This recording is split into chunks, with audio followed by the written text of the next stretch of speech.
Assalamualaikum warahmatullahi wabarakatuh. Waalaikumsalam. Waalaikumsalam warahmatullahi warahmatullahi wabarakatuh. Selamat pagi. Apa kabar anak-anak Ibu? Baik, Sehat? pagi Bu. Baik. Alhamdulillah. Sehat semuanya ya. Sehat.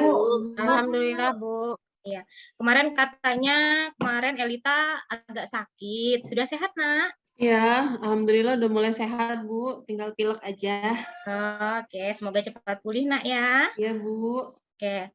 Hari ini kita akan lanjutkan belajar ya, Nak ya. Tapi sebelumnya kita berdoa dulu. Coba Jaka bisa pimpin doa sebelum memulai pelajaran pada hari ini. Bisa Bu. Baik, untuk teman-teman semua, mari kita untuk mengawali pelajaran dengan Ibu Niken. Mari kita berdoa menurut agama dan kepercayaan kita masing-masing. Berdoa mulai. Berdoa selesai. Terima kasih Jaka. Ya, Ibu.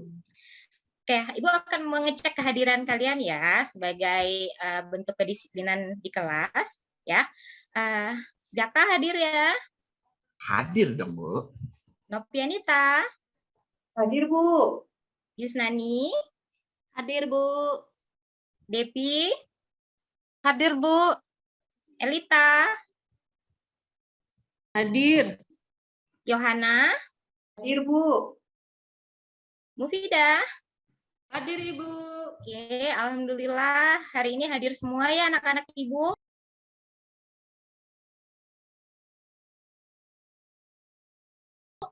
Masih semangat?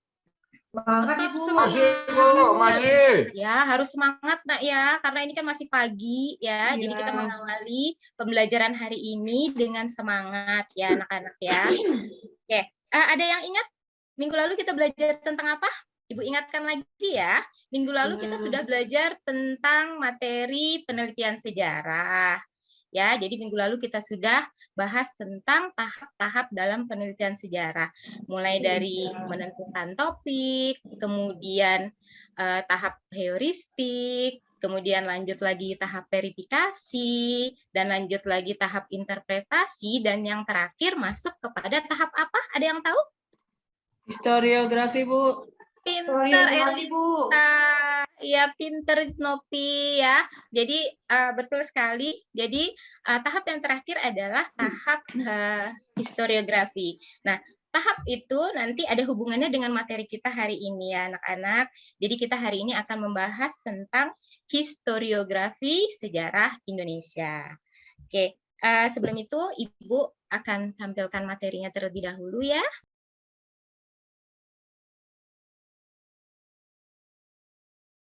Sudah terlihat anak-anak? Sudah, Ibu. Sudah terlihat ya? Ada yang tahu itu gambar apa? Sultan Haji Muhammad Hasan Husnudin, Bu. Oh iya, betul Novi. Coba Jaka, di situ ada kitab Pararaton. Ya? Ya, Bu. Nah, Jaka tahu tidak kitab Pararaton ini adalah berasal dari historiografi zaman apa, Nak? Ini Ken Arok dan Ken Dedes, Jaka ingatnya di kerajaan Ya, zaman apa, Buddha, Nak? Bu. Zaman Hindu Buddha, Bu. Oke, pintar sekali Jaka ya. Jadi betul sekali. Jadi Pararaton ini adalah karya sastra yang berasal dari zaman Hindu Buddha. Begitu juga di situ ada babat tanah Jawi ya anak-anak. Jadi yang akan kita bahas hari ini adalah historiografi tradisional ya. Nah, sebelum Ibu lanjutkan, kira-kira menurut kalian kenapa sih kita harus mempelajari tentang historiografi? Ada yang tahu nggak? Apa ya? Oke, baiklah. Ibu akan jelaskan ya. Jadi, manfaat kita belajar historiografi adalah kita dapat memiliki pengetahuan dan pengertian tentang masa lampau dari suatu bangsa. Nah, selain itu, dengan historiografi, kita juga dapat mengetahui kebudayaan dari suatu bangsa atau bangsa tertentu, anak-anak. Nah, penulisan historiografi tradisional yang akan kita bahas hari ini bertujuan untuk menghormati derajat raja-raja. Makanya di situ Ibu tampilkan, Nak. Di situ tadi Nopi bilang, di situ fotonya Sultan Haji Muhammad Muslihuddin, gitu ya. Nah, ini adalah salah satu pendiri dari Kota Tenggarong. Beliau adalah Sultan kesekian ya dari kerajaan Kutai Kartanegara ing Martadipura. Nah, kenapa disebut sultan? Karena beliau sudah Islam ya, jadi bukan Hindu-Buddha. Jadi dibedakan ya anak-anak, kalau di Kalimantan itu berkembang dua kerajaan, yaitu kerajaan Kutai Hindu dan juga kerajaan Kutai Islam. Tepatnya kalau di Kabupaten Kutai Kartanegara itu sampai saat ini berkembang Kesultanan Islam, ya, Kesultanan Kutai Islam ing Martadipura di Kabupaten Kutai Kartanegara. Nah, di situ juga ada Sultan Muhammad Haji Muhammad Parikesit, ya. Jadi beliau ini adalah sultan yang sangat termasyur, ya, yang sangat ternama karena pada masa pemerintahan beliau berhasil mengusir bajak laut yang dulu akan menguasai Kota Tenggarong, seperti itu ya anak-anak. Mungkin sedikit dari Ibu yang bisa Ibu sampaikan untuk materi kita berikutnya. Oke, ada yang mau ditanyakan? Kita lanjut ya anak-anak. Kesultanan Kutai Kartanegara ing Martadipura. Bagian 1 berawal dari 2 kerajaan. Sungai Mahakam di Kalimantan Timur. Di tempat inilah sejarah tentang perjalanan panjang kerajaan berusia ratusan tahun dimulai. Catatan sejarah dimulai dengan ditemukannya 7 buah prasasti berbahasa Sanskerta yang ditulis dengan menggunakan huruf Pallava. 7 prasasti tersebut menyebutkan sebuah kerajaan yang bernama Kutai Martadipura. Berdasarkan paleografinya, para arkeolog menyepakati bahwa 7 prasasti tersebut ditulis pada abad ke-5 Masehi. Kutai Martadipura saat ini adalah sebuah kecamatan di Kabupaten Kutai Kartanegara. Di tempat inilah ribuan tahun yang lalu Kerajaan Kutai Martadipura berdiri. Prasasti-prasasti yang disebut Diukpa itu juga menyebutkan bahwa Kutai Martadipura dipimpin oleh Raja Mulawarman yang merupakan putra dari Raja Asmawarman dan cucu dari Raja Kudungga. Tanjung Kutai inilah yang dikenal sebagai Kutai Kartanegara. Bahkan pada masa tersebut Majapahit sudah mengirimkan seorang duta besar atau yang dikenal dengan istilah Pati untuk ditempatkan di Kutai Kartanegara. Baik Kutai Kartanegara maupun Kutai Martadipura pada perkembangannya mengalami berbagai ketegangan di antara keduanya. Sebuah hal yang wajar terjadi, mengingat kedua kerajaan itu mencoba menjadi penguasa satu-satunya atas wilayah di sepanjang aliran Sungai Mahakam. Memasuki abad ke-17, perang pun pecah antara Kutai Martadipura dengan Kutai Kartanegara. Perang itu berakhir dengan kemenangan Kutai Kartanegara. Pada saat itu, Kutai Kartanegara dipimpin oleh Raja Aji Pangeran Sinum Panji Mandepa dan Kutai Martadipura dipimpin oleh Maharaja Derma Setia. Raja Aji Pangeran Sinum Panji Mandepa kemudian menggabungkan dua kerajaan tersebut dan memberinya nama Kutai Kartanegara ing Martadipura. Kutai Kartanegara merupakan kerajaan maritim, sebagaimana tipikal kerajaan klasik di Nusantara. Oke, jadi hari ini kita akan melanjutkan materi tadi yang Ibu sampaikan tentang historiografi tradisional. Tapi sebelumnya Ibu akan menjelaskan tentang indikator dalam pertemuan ini, yaitu menyajikan hasil kajian ciri-ciri dan pengertian dari historiografi tradisional. Kemudian tujuan pembelajaran kita hari ini yaitu 1, peserta didik dapat membedakan ciri-ciri dari historiografi tradisional, kolonial, dan modern. Nah, khusus untuk hari ini kita bahas dulu tentang yang tradisional ya anak-anak. Nah, di minggu depan kita akan lanjutkan tentang kolonial dan modern. Kemudian yang kedua, peserta didik dapat menganalisis pengertian dari historiografi tradisional, kolonial, dan modern. Dan yang ketiga, peserta didik mampu menyajikan hasil kajian ciri-ciri historiografi tradisional, kolonial dalam bentuk tulisan atau media lain dengan baik dan benar. Ya, kemudian Ibu lanjutkan. Ibu sudah mengirim LKPD melalui grup WA kelas. Sudah kalian terima anak-anak? Sudah, Bu. Sudah dibaca juga. Sudah, Bu. Sudah ya? Ya. Adakah kelompok yang belum menerima? Sudah Sudah. semua kayaknya, Bu. Sudah semua ya? Bu. Jadi kelompok kita itu sudah kita bentukkan di minggu lalu, ya. Sudah kita bentuk di minggu lalu. Jadi Ibu sudah kirimkan LKPD-nya juga melalui grup WA. Nah, untuk sekedar mengingatkan saja, kelompok 1 kemarin ada Rojai. Nah, ini Rojai baru kelihatan. Dari mana, Nak? Ambil absen, Bu, kelas. Oh, iya. Karena tidak izin tadi Ibu tidak tahu ya. Iya, Bu. Rojai kemana? Oh ya.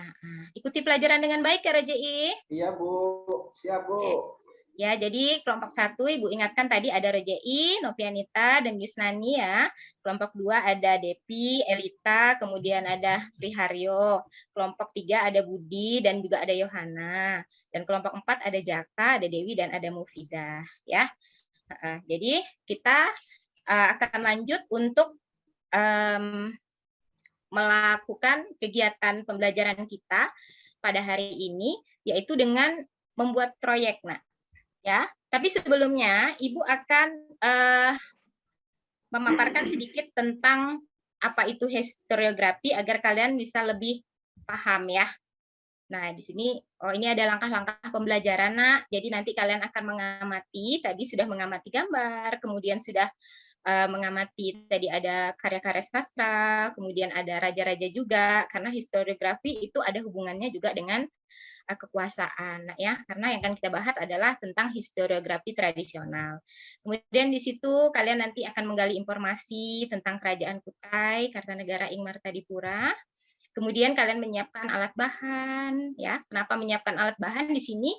Karena nanti penugasannya adalah tentang membuat skema yang sudah tertuang di dalam LKPD yang sudah Ibu kirimkan. Jadi Ibu di sini hanya memperjelas saja, Nak, ya. Kemudian bersama kelompok mulai mengerjakan proyek nanti, ya. Dan yang terakhir nanti kalian bisa mempresentasikan hasil proyek bersama kalian dengan teman-teman, gitu ya, Nak. Dengan percaya diri, dengan apa ya, dengan bangga juga karena hasil pekerjaan kalian sendiri, seperti itu. Nah, di sini apa itu historiografi? Ada yang tahu apa itu historiografi? Penulisan sejarah, Bu. Ya, bagus sekali Novi, ya. Jadi historiografi itu adalah penulisan sejarah. Itu ya. Nah, jadi di sini dalam bahasa Sanskerta, historiografi merupakan gabungan dua kata, yaitu dari histori yang berarti sejarah dan grafi yang berarti deskripsi atau penulisan. Jadi historiografi berarti deskripsi atau penulisan sejarah, ya. Nah, tahap-tahap lahirnya sebuah tulisan. Jadi di sini tadi yang seperti Ibu sampaikan, kenapa ada hubungannya dengan materi minggu lalu yang kita sebut, yang Ibu sudah sebutkan tadi, yaitu tentang penelitian sejarah. Jadi peneliti di dalam proses menelitinya, gitu ya, dia harus menentukan topik terlebih dahulu, kemudian dia mengumpulkan sumber sebanyak-banyaknya yang disebut dengan heuristik, kemudian dia menguji keaslian dari sumber yang disebut dengan kritik, dan yang keempat dia menafsirkan atau menginterpretasikan dari hasil yang sudah dia kumpulkan, dan kemudian penulisan sejarah ya atau historiografi. Nah, bagaimana perkembangan historiografi di Indonesia? Nah, lihat bagan berikut ini. Nah, di sini kita bahas tentang tadi historiografi tradisional. Nah, historiografi tradisional ini berasal pada masa apa itu anak-anak? Pada masa Hindu-Buddha, Bu. Oke, betul sekali ya. Jadi di sini sudah bisa dilihat bahwa historiografi tradisional itu berasal dari masa Hindu-Buddha. Kemudian ada juga historiografi kolonial yang ditulis pada masa penjajahan hingga Indonesia merdeka. Dan ada juga historiografi nasional atau modern yang berasal dari masa kemerdekaan hingga saat ini. Paham ya anak-anak? Paham, Ibu. Oke. Nah, sekarang kita masuk kepada ciri-ciri historiografi tradisional. Jai, jangan main aja. Tolong Ibu diperhatikan, Nak. Iya, Bu. Oke. Coba Mufidah. Mufidah, bisa Iya, Bu. sebutkan Ibu ciri-ciri historiografi tradisional, Nak? Bisa Ibu, bisa. Jadi ciri-ciri historiografi tradisional itu yang pertama adalah bersifat istana sentris. Yang kedua adalah tujuan penulisan sebagai alat legitimasi raja. Itu Bu. Oke, bagus sekali Mufidah. Terima kasih ya, Nak. Iya Bu, Bisa- sama-sama. Bisa dilanjutkan, Jaka? Bisa, Tambahkan Bu. lagi. Tapi Ya, dia ya. takut salah, Bu. Nggak apa-apa, Nak. Dicoba aja. Iya, Bu.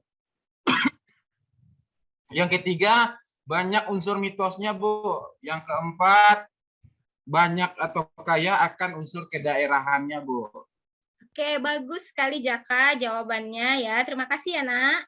Jadi benar sekali apa yang sudah disampaikan oleh teman kalian, yaitu Mufidah dan Jaka, bahwa ciri historiografi tradisional yang pertama yaitu penulisannya bersifat istana sentris, artinya mengedepankan kehidupan kerajaan. Jadi mulai dari raja beserta pengikutnya seperti itu. Dan yang kedua, tujuan penulisan sebagai alat legitimasi raja tadi ya.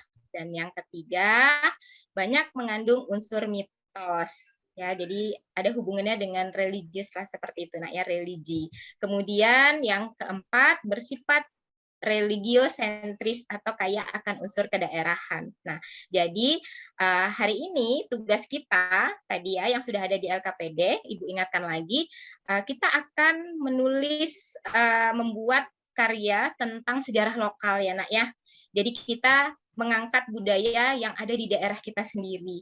Jadi bukan berarti budaya yang ada di daerah lain itu tidak penting ya anak-anak, ya penting juga, tetapi belajar sejarah dari daerah kita sendiri itu lebih baik. Jadi baru nanti kita belajar tentang kebudayaan di daerah lain. Seperti itu ya anak-anak. Makanya hari ini itulah salah satu alasan kenapa Ibu memberikan tugas proyek tentang membuat silsilah dari raja-raja Kerajaan Kutai Kartanegara ing Martadipura. Seperti itu ya anak-anak. Jadi kita lanjutkan lagi. Apa yang dimaksud dengan historiografi tradisional? Nah, di sini historiografi tradisional merupakan penulisan sejarah yang umumnya dilakukan oleh para sastrawan atau pujangga keraton dan bangsawan kerajaan, dimulai pada zaman kerajaan Hindu-Buddha hingga kerajaan Islam. Nah, kemudian prasasti itu biasanya berkaitan dengan ritual dari suatu kerajaan atau sebagai tanda peringatan sebuah momen peristiwa pada suatu kerajaan. Ya, seperti itu. Jadi layar Ibu tidak terlihat. Nah, dimulai sejak masa kerajaan Hindu-Buddha, karya historiografi tradisional umumnya berupa prasasti dan naskah-naskah kuno. Tadi yang seperti Ibu contohkan di gambar tadi ya anak-anak. Nah, di situ ada babat, ada hikayat, seperti itu ya. Nah, babat merupakan nama yang digunakan di buku cerita sejarah atau kronik dalam tradisi penulisan sejarah suku bangsa. Oke. Sekarang sudah siap anak-anak untuk mengerjakan proyeknya, Nak? Siap, Bu. Ya, kalau Bu. begitu mungkin cukup pengantar dari Ibu untuk materi kita historiografi ya anak-anak ya. Jadi kalian setelah ini bisa lanjut untuk berdiskusi kelompok. Tadi kelompok yang sudah kita sepakati bersama, silahkan kalian gabung dengan kelompoknya masing-masing, dan kemudian kalian bisa mengerjakan tugas yang sudah ada di LKPD. Itu ya anak-anak. Ibu akan berkeliling dulu ya untuk mengecek pekerjaan kalian. Ya, Ibu. Ya, Bu. Kelompok 2 sudah selesai.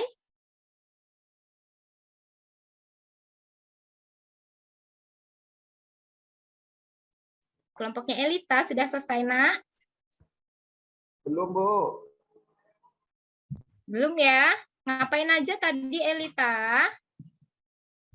Elita ngobrol Bu Kawan-kawan. sama siapa ya? Sama Depi, Bu.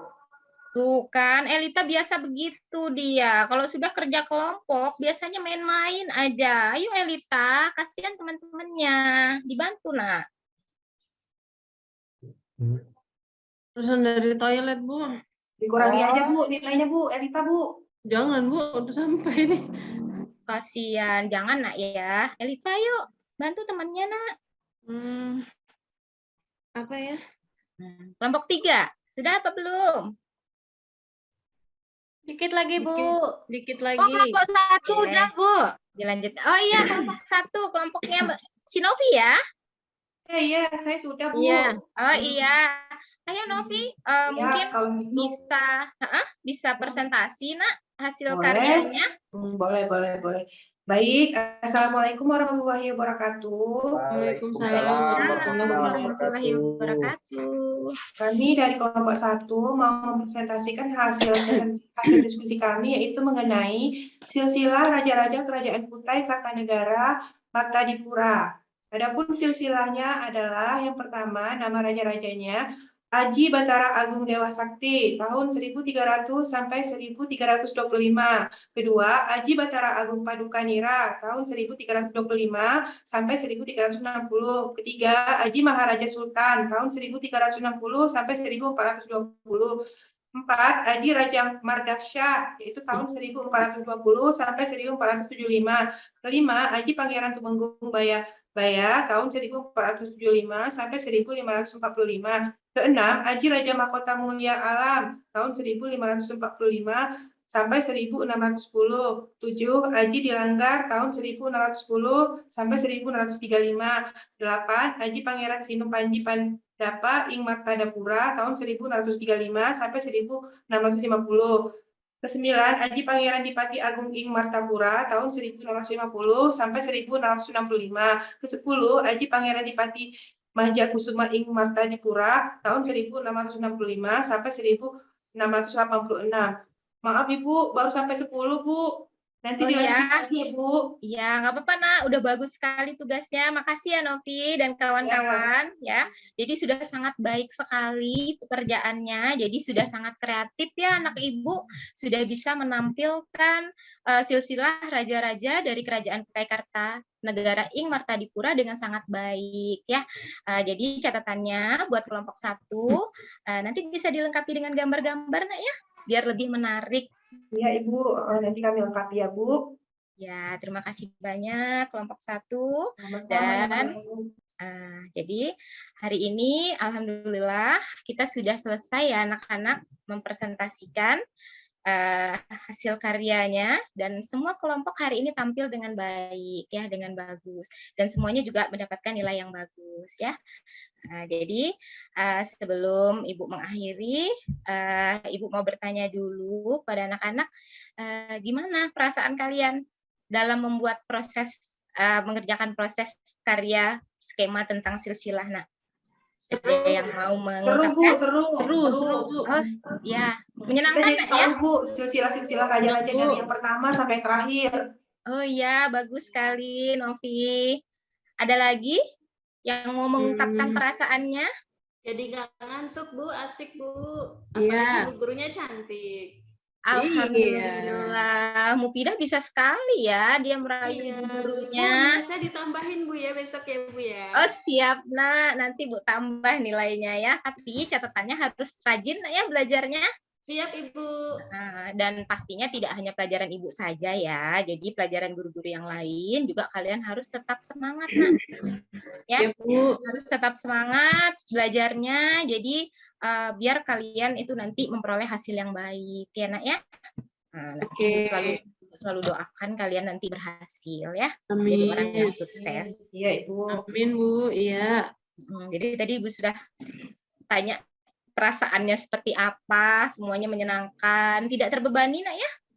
Tidak, Bu. Udah, Bu. Katanya tadi ada yang lelah mengerjakan. Dia Oh, jadi Bu. udah biasa dia, Bu, kayak gitu emang. Gitu ya, biasa udah memang nggak semangat Nak ya mengerjakan tugas-tugasnya. Udah di rata-rata guru emang kayak gitu dia, Bu. Emang gitu. Panggil gitu, Bu. Jadi hampir di semua mata pelajaran seperti itu Nak ya. Iya. Iya, Bu. Oke. Iya. Nah, sekarang kita sampai pada kesimpulan Nak pelajaran kita hari ini. Nah, Ibu minta tolong kira-kira siapa, sebentar ya Nana, siapa di antara kalian yang bisa memberikan kesimpulan? Oke, tadi ada suaranya Yusnani ya? Bu. Oke, Yusnani bisa bantu Ibu. Ya, terima kasih kesempatannya Bu Niken. Baik teman-teman, kesimpulan yang dapat saya ambil itu adalah historiografi adalah deskripsi atau penulisan karya sejarah yang telah melalui tahapan penelitian sejarah. Oke, bagus sekali Yusnani kesimpulan yang diberikan. Terima kasih ya Nak atas kesimpulannya.